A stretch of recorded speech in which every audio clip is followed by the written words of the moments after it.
Well, folks, here in the studio with us is Marsha Pope, the Vice President of the Topeka Community Foundation. Welcome. How you doing? Very good. Thank you. Glad to have you here. Glad to be here. Topeka Community Foundation does some wonderful things for the Topeka community and is really an enabler of the good. But maybe give us a quick, a lot of people have maybe some confusion about what the Topeka Community Foundation does. Give us the elevator speech. Right, What are you bet. We play three roles in the community. We are donor services, we're grant makers, and we're community conveners. So in the area of donor services, we like to say if our donors can dream it, we can help them make it come true. We don't have programs and projects of our own. We're there to help them with their charitable dreams. In the area of grant making, in this calendar year, we've granted more than $2 million into programs and projects in Topeka and Shawnee County. And in the area of community convener, because we don't have programs and projects of our own, when we see an issue of importance, we can ask people to come together, have a conversation, and really just help move forward a conversation for what's best for our community, because we don't have an end game in mind except what's best for the community. And perhaps partnering some of those folks up with, maybe they have an idea and maybe someone else is kind of working on something like that. Right. And, just kind of being that glue that kind of pulls everything together. A big example of that is Arts Connect. We started that conversation. What would it look like if our community was a great arts town? What would it be like if everyone came together around the arts?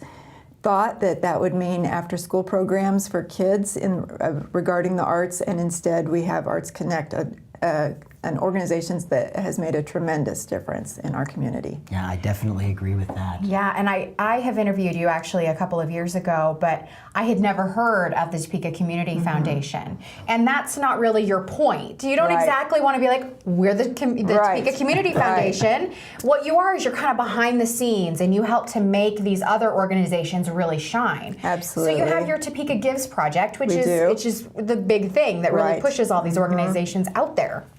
And that started in 2013, we celebrated our 30th anniversary, and we thought we can do this, we can have a nice event at the country club for our donors, or we can celebrate with our community. And so that's what we decided to do. $30,000 in matching money, 1 day of giving, 75 organizations. Thought it would be one-time celebration event. It was so popular, it came back the next year. $35,000 in match money, 111 organizations. And it's just a great day to talk about charitable giving and what that can mean for our community. So this year, we have it set for June 2nd inside Fairlawn Plaza Mall. We don't know how many organizations there will be, but there's $56,500 in matching money this year. Oh, okay. Well then, yes, we got to be there. That's kind of a big deal. I know that with the Topeka Gives, you did it right at Fairlawn Plaza. I mean, it was a perfect location. It is. But what's so wonderful too, and what I'm so thankful for with the job that I do, and not everybody does something like this every day, but I'm able to see all these organizations. So when you're able to go out to one place and you're able to stop and visit with all these organizations, and you realize, what would our community be without them? Right. And there's really two sides to that. One is just our community learning about these organizations and the great things they do. The other is the organizations learning about each other. For example, Sunshine Connection is a great organization, a mental health consumer-led organization, and they had a conversation with harvesters last year. What they found out is that harvesters could be providing for them the food that they're using for their lunches. So now Sunshine Connection doesn't have to use money from their budget to buy those lunches anymore. They can use that for other things, and Harvesters does what they do best and provides the food for them for lunch. So there's lots of different examples where just that day, if you took the money aside, the connections that are made that day, it makes it a great day. Yeah, I think a lot of people kind of exist in their own worlds, especially when they're in that not-for-profit. They're very focused. They're very driven toward their goal, and just to open those blinders up just a little bit and let them see other organizations and other people who may be going through the same struggles that they are. Right. It just really kind of makes you think about the community as opposed to just your individual cause. Is that kind of a great side effect of this? It is. Lots of organizations, the Jayhawk Council Area on Aging got connected with a PANT organization. It's a pet organization. So people were not going to rehab because they didn't want to give up their pets and they didn't have anyone to watch them. Well, Pant will take care of that for them. So there were just all kinds of great connections made. And again, getting to tell their story. They have a limited ability to do that, and Topeka Gives opens the doors for them to be able to do that. Mm-hmm. And they usually have lots of little extra like swag pieces, things like that just kind of make it fun. I mean, it really is a fun event, nonetheless, but it's just nice to go out there and know that you can donate $1 or $2, right, that it's getting matched. That's a big right. deal. That is a big deal. We had over 800 different donors last year, gifts of all sizes, and all 111 organizations received a gift of at least one of some kind. And so in addition to telling their story, getting new donors, I think a third of the organizations said that new donors came to them because of that day. How's the money raised, the match money raised? Right, to we have a limited amount of unrestricted dollars that we put in that match, but this year the reason we were able to get that big jump from $35,000 to over $56,000 is we sent a letter to donors who have funds with us and talked about the success of Topeka Gives, asked if they would be interested in making a contribution, and a number of them did. And so for this year, we're able to offer that big match.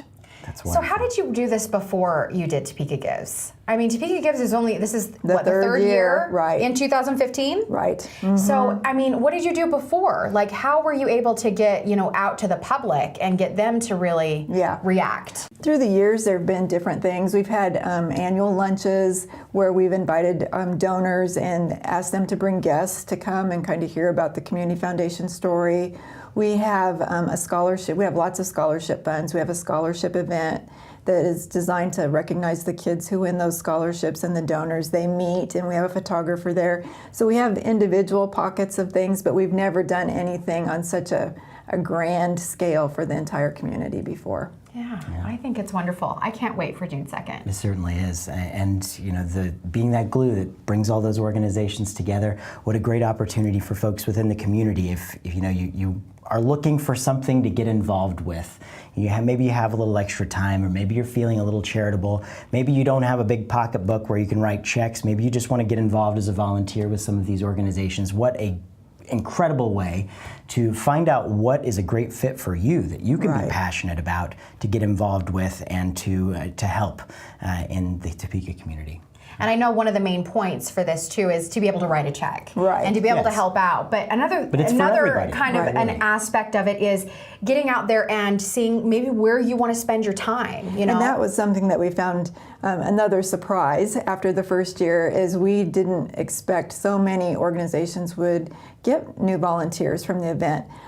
CASA is a great organization, but really a high volunteer commitment it takes to be part of their group, and they got a new volunteer that day. And so it's just being able to share the passion that you have for your organization.